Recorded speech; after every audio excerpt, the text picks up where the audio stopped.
Hi everyone, it's Rachel and today I'll be reviewing the new line of polymer clay released by Sophie and Toffee. Sophie and Toffee is an online business based in Singapore and they sell craft supplies and anything kawaii related. And although they're based in Singapore, they do ship internationally, so wherever you are in the world you are able to buy their products. They have had polymer clay before, but this is like their new and improved version. So today I'll just be trying it out and giving you my opinion. Also, I'm not at all a polymer clay professional, and all my comments and opinions will be based on my past experience with polymer clay. Now, these blocks are priced at $6.27 Singapore dollars, which is about equivalent to $4.5 US dollars. It also says on their website that you will receive more than 100 grams worth of clay, and this is because each block is individually hand cut, so the blocks you receive may be give or take a few grams. 100 grams is about double the size of your regular blocks of clay such as Femur and Sculpey, so for the price you're actually getting a good amount of clay in each block. I'll be leaving a link to the Sophie and Toffee website down below.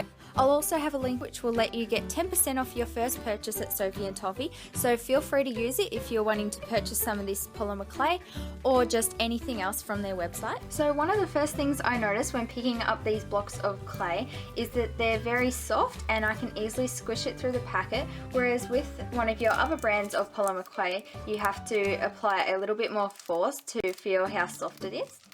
Now I'll just quickly go through the colours that I got. So this one is pearl pink, and on the website it actually looked more like a deep pink, but in real life it's more of a neon pink, but that's okay. Then the next colour is green pearl, and it's a really pretty minty colour. The next one I have is like a light tan colour, and it's kind of like the vanilla but a little bit more brownish, and this comes in their classic range, so I thought this would be good for like sweets and cupcakes once it's shaded. Next I have translucent, and they have two options. There's just like a regular translucent or a white one, and I just got the plain regular one. Then I just have regular old black clay. I have a block of white clay, and then this last one is from their metallic range, and this is a gold colour. Like other brands of clay, the instructions for curing the clay comes on the packaging. If you wanted to bake your creation in the oven, you'd do it at 130 degrees for 30 minutes, and that's for degrees Celsius, so I'll leave the conversion for Fahrenheit down here somewhere. And then you just want to let it rest and cool before removing it from the oven. You may have noticed that it doesn't mention a thickness of how long to bake the clay at, so obviously if your creation is very thin or small you would bake it at less than 30 minutes, and if it's quite large and chunky you'd maybe bake it for a little bit longer. The other thing I saw that I thought was very interesting is that you can actually boil this clay to harden it. I'll be testing this out later in the video, so be sure to keep watching to see what happens.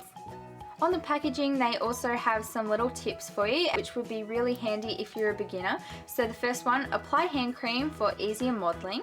Work from light to dark colours, obviously so you don't contaminate the different colours. Condition your clay before modelling, and if the clay is too soft or sticky, apply powder onto your hands or leave your clay for a while. One thing I forgot to mention before is that because these blocks are hand cut, you may get a few little specks of dust on the outside of your clay just through the packaging process, but it's not throughout the clay, so it's nothing that can't be fixed and easily scraped away. Here I just thought I'd show you a few clips of me opening the packaging and trying the clay for the very first time. As you can see, I did have some difficulties opening the packaging and trying to get the block out. The first colour I decided to try was that light tan colour. I found this colour actually felt a lot like Primo clay. I don't know if it's just me or anybody else has felt this, but Primo has like a kind of rubbery texture, and this tan colour felt a lot like that. So really high quality clay. This next colour I'm trying is the green pearl. I found this one to be a lot softer than the tan clay, and you can definitely tell because it's sticking to my fingers a lot more. Again with the gold clay, it's very soft when you first take it out of the packaging and you hardly need to condition it at all to start working with it. I know a lot of crafters actually prefer it when clay's like that, so that would be a big bonus if you use this type of clay. The last one that I'm trying on camera is the black clay, and I'd have to say that this is the softest out of all the colours that I have. It was super stretchy and soft as soon as I cut a piece from the block. Now I thought I'd show you some different clips of me making charms from the Sophie and Toffee clay. The first charm I'm making is an Oreo. I'd have to say one of the downsides to this black clay is that it's very pigmented, and you can see that my fingers are turning very stained and black. The next thing I decided to make quickly was some bows using the Martha Stewart mould. I made two different ones. The first one I made using the green pearl clay, and the second was using the pink pearl clay. And lastly, I decided to show you how I made a cupcake. I decided to make a gold base, which I put into my mould, and this mould is from Miniature Sweet on Etsy if anybody was wondering. I then shaped the top of the cake part using the light tan clay. The next thing I did was texture it with a toothbrush and shade it with some chalk pastels. I then decided to add a little face using some black clay. To do this, I made 2 indents for the eyes. I then rolled out 2 small balls of black clay, placed them in the indents, and then indented those as well. For the mouth, I rolled out a very thin snake of black clay and attached it on. I then topped it with some icing, which I made using white clay, and I pushed this through an icing tip. Then I quickly shaped a little strawberry using the pink pearl clay. I sat that right on top of the cupcake, gave it a little bit of texture with a needle tool, and then added a little leaf which I made with the green pearl clay. Before popping it out of the mould, I also added some little blush cheeks. After finishing my charms, it's now time to bake. Firstly, I preheated my oven to 130 degrees Celsius. Once my oven was ready, I put my clay charms onto my baking tray and slid them into the oven. I then set my oven timer to 30 minutes and let them bake. While those ones were baking, I decided to start preparing my pan to boil my Oreo charm. To boil my charms, I firstly filled my pot up with cold water, turned on the stove, and then waited for it to boil. I actually made 2 Oreo charms. I made one to bake and then one to boil, just to make it easy to compare any differences.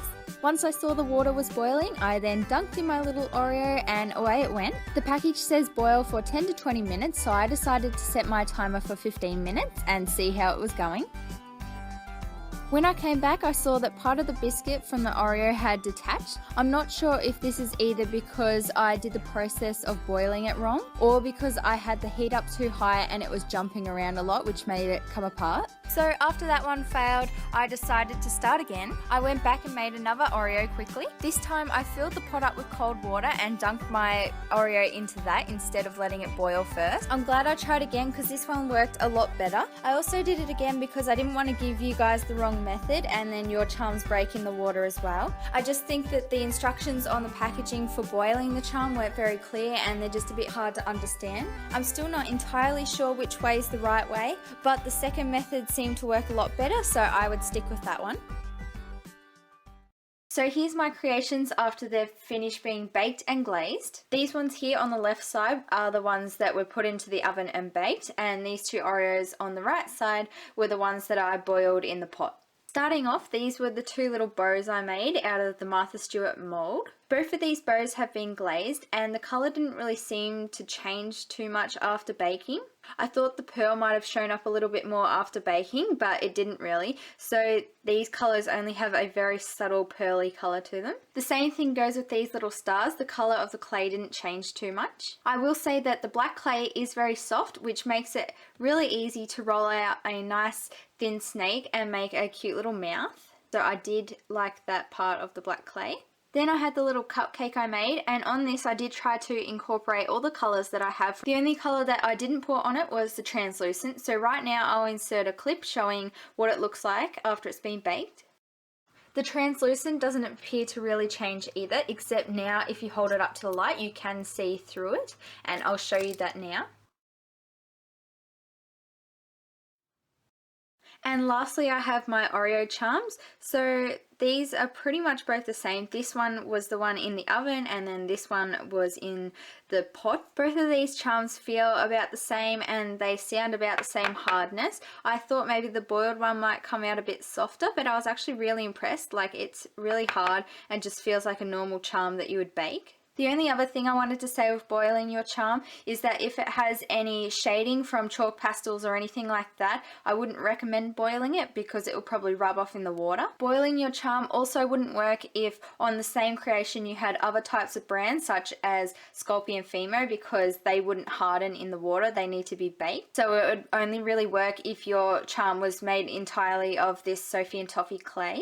And then the last thing about boiling is that you want to take out any metal pieces or eye pins because you wouldn't want them to rust in the water and ruin your charm.